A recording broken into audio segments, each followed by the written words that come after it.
Libérons-nous de la douleur. Un podcast du docteur Marc Lévesque.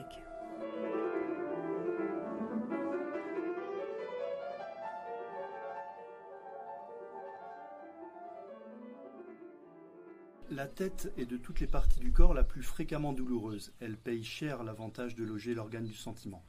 Écrivait Marc-Antoine Petit, médecin de la Révolution. Si la tête aujourd'hui est moins prompte à rouler, elle demeure toujours aussi accueillante aux céphalées et, chez une personne sur 5, à la migraine. Si le terme, par un abus de langage, s'utilise souvent pour désigner des maux de tête, la migraine est une pathologie propre qui concerne une moitié du crâne, l'hémicrâne, d'où d'ailleurs elle tire son nom. Cette céphalée, qui provient d'une excitabilité anormale des neurones, favorisée par un terrain génétique, est souvent déclenchée par le stress et les modifications hormonales ou alors le rythme de vie. Concernant 17% de la population, son coût annuel pour la société française serait de plus d'1 milliard d'euros. Pour nous en parler, nous avons l'honneur et le plaisir d'accueillir le docteur Anne Donnet, neurologue renommée au plan national et international dans le domaine des céphalées, ancienne présidente de la Société française d'études des migraines et des céphalées. Anne Donnet est chef du Centre d'études et de traitement de la douleur de la Timone à Marseille. Bonjour Anne Donnet. Bonjour. Alors tout d'abord, est-ce que vous pourriez nous expliquer le phénomène migraineux ?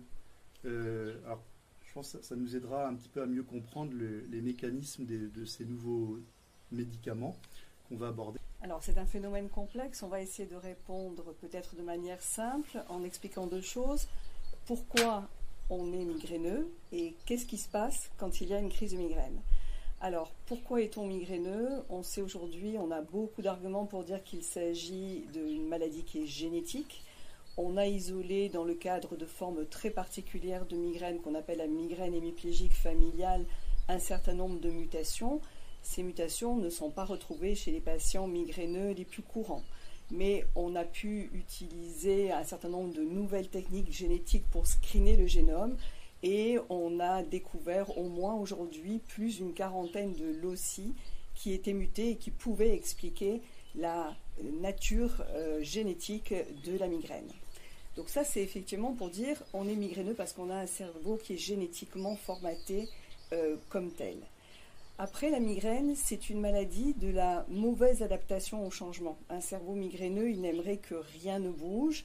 Et donc, on va essayer d'expliquer qu'est-ce qui se passe quand on a une crise de migraine.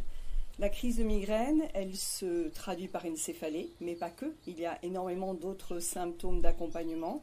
Et dans 20% des cas, il y a un phénomène très particulier qu'on appelle l'aura migraineuse, c'est-à-dire des phénomènes visuels qui progressent tout doucement, éventuellement d'autres types de phénomènes qui peuvent être des paresthésies ou des troubles de la parole. On sait aujourd'hui expliquer ce qui se passe quand on a une aura migraineuse. Il y a un mécanisme neurophysiologique qui est très complexe et qui est connu depuis longtemps, qu'on appelle la dépression corticale envahissante, qui est une onde qui avance lentement au niveau du cerveau, qui est totalement régressive et qui explique ces phénomènes neurologiques qui viennent le plus souvent avant la céphalée. Quand on déclenche une crise de migraine, quand notre cerveau il est stimulé par un stress, une modification des hormones, une modification du rythme du sommeil, il y a un générateur dans notre cerveau qui est l'hypothalamus. L'hypothalamus va être stimulé et l'hypothalamus c'est vraiment le coordonnateur de tout notre rythme, de tous nos rythmes au niveau du cerveau.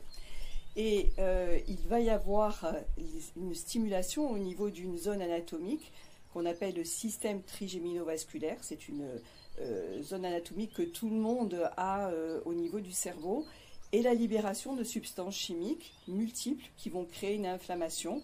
Parmi ces substances, il y en a une qui est particulièrement étudiée actuellement, qui est le CGRP, et effectivement, tout ceci va contribuer à l'apparition de la céphalée migraineuse.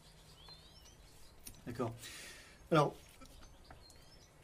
dans les migraines, il y a, si j'ai bien compris, il y a plusieurs degrés de sévérité et on parle même de migraine sévère. Alors, en quoi on distingue la migraine de la migraine sévère ? Est-ce que c'est important pour les praticiens et pour les soignants et les patients également de connaître cette différence ?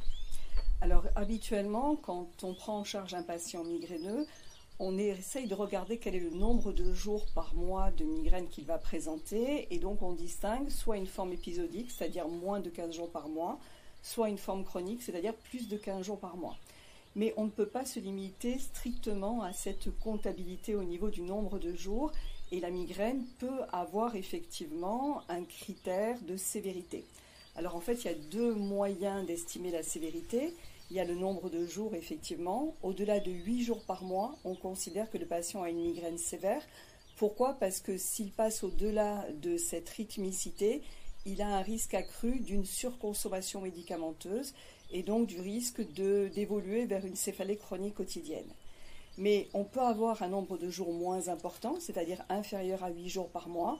Et si on a un impact fonctionnel qui est mesuré par une échelle qu'on appelle ITSIS, qui nous permet facilement de voir quel est l'impact fonctionnel de la céphalée, on sait que si le score est supérieur à 60, on a effectivement un critère de migraine sévère. D'accord. Donc là, on a abordé les différents types de migraines. Aujourd'hui, quels traitements médicamenteux classiques là, on a à notre disposition pour ces différents types de migraines ? Alors en fait, si on est dans un premier temps dans les traitements classiques, on a des traitements de crise. Traitements de crise, rapidement, on a des anti-inflammatoires et des triptans, qui sont des traitements de crise spécifiques, mais qui sont à notre disposition depuis une trentaine d'années. Concernant les traitements préventifs, qu'on appelle les traitements de fond, on a un certain nombre de molécules que l'on appelle de première ligne, puisqu'elles sont démontrées de manière très efficace, avec un bénéfice, efficacité et tolérance correcte.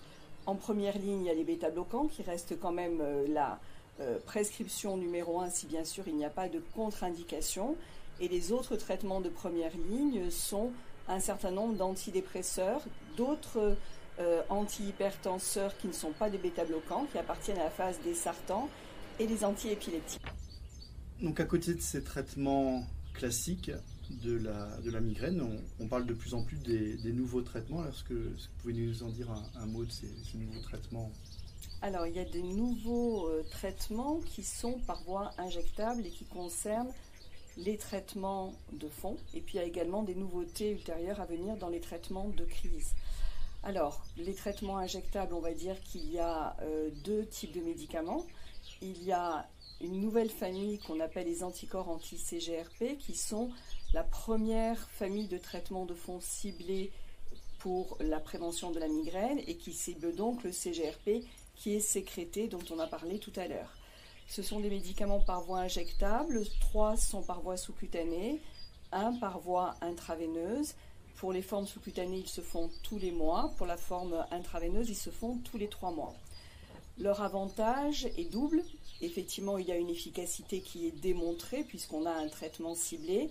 Cette efficacité est démontrée dans les formes épisodiques, les formes chroniques de migraine, les formes dites résistantes, les formes avec surconsommation médicamenteuse. L'autre avantage est le profil de tolérance qui est vraiment tout à fait satisfaisant avec un recul qui est aujourd'hui à moyen terme avec un profil de tolérance bien meilleur que les traitements de fond classiques que l'on utilisait jusqu'à maintenant. Le deuxième autre traitement qui est un petit peu moins nouveau mais qui est récemment disponible en France, c'est la toxine botulinique que l'on utilise dans les formes chroniques de manière exclusive car son efficacité n'est démontrée que lorsque l'on a au moins 15 jours par mois depuis plus de 3 mois. Le principe repose sur des injections de toxine botulinique sur 31 sites d'injection. Donc en fait, il faut injecter les muscles frontaux, temporaux, toutes les chaînes postérieures.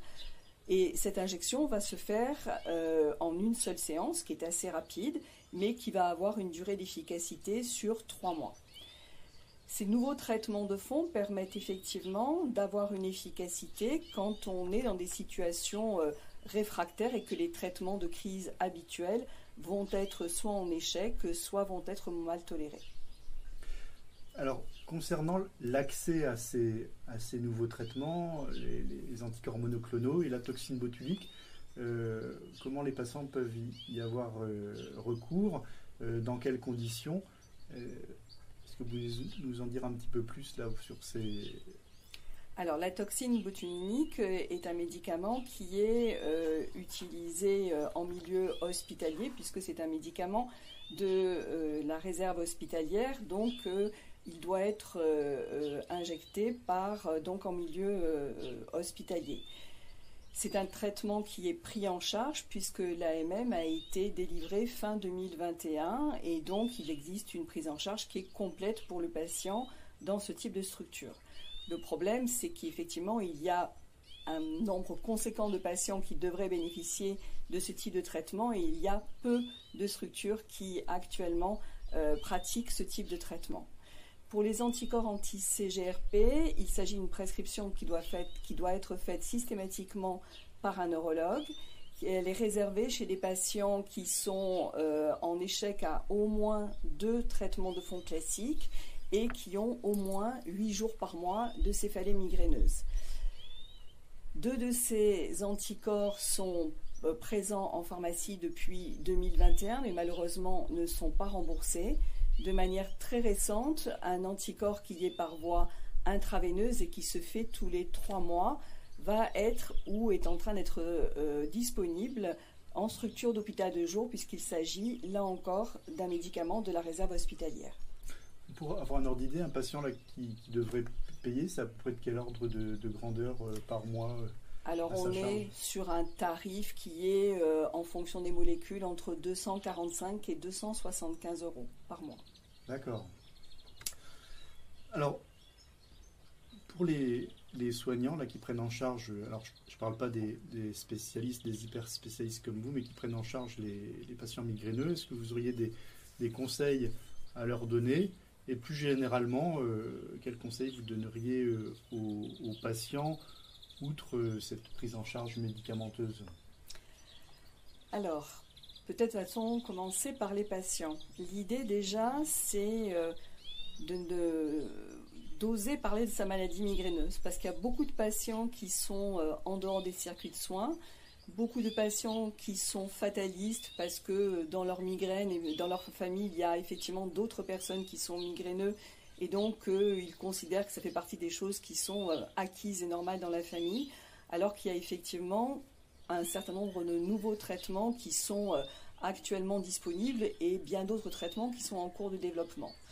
Ça, c'est déjà le premier message à faire passer pour les patients migraineux. Après, pour les patients migraineux, il faut vraiment avoir toute une éducation et avoir un apprentissage pour arriver à cohabiter avec la migraine. Un certain nombre de choses doivent être réalisées, essayer d'être régulier dans l'alimentation, c'est-à-dire ne pas sauter des repas, essayer d'avoir une bonne hydratation, d'avoir des horaires de sommeil assez réguliers, avoir une activité physique régulière, c'est quelque chose que l'on conseille dans des tas de pathologies chroniques, dont la migraine, mais on a vraiment des arguments pour dire qu'une activité physique régulière va améliorer la fréquence des crises. Donc il y a un certain nombre de choses pour lesquelles le patient peut être lui-même acteur au-delà de nos prescriptions thérapeutiques. Pour les soignants, je crois qu'il faut vraiment être à l'écoute de nos patients. Beaucoup de soignants ont une mentalisation de la maladie migraineuse qui est erronée, alors que ce sont des patients pour lesquels on a vraiment beaucoup de choses à apporter au niveau thérapeutique qui vont permettre de changer leur qualité de vie. Donc il faut vraiment être à l'écoute de leurs patients, de leur handicap, et puis effectivement être disponible vis-à-vis de la gestion des traitements et de toutes les questions qui vont être amenées à poser. Merci Anne-Donnée là pour vos éclaircissements sur cette pathologie pénible qui obscurcit la vie des patients et qui peuvent même les priver du chant des oiseaux. Merci beaucoup Anne. Merci.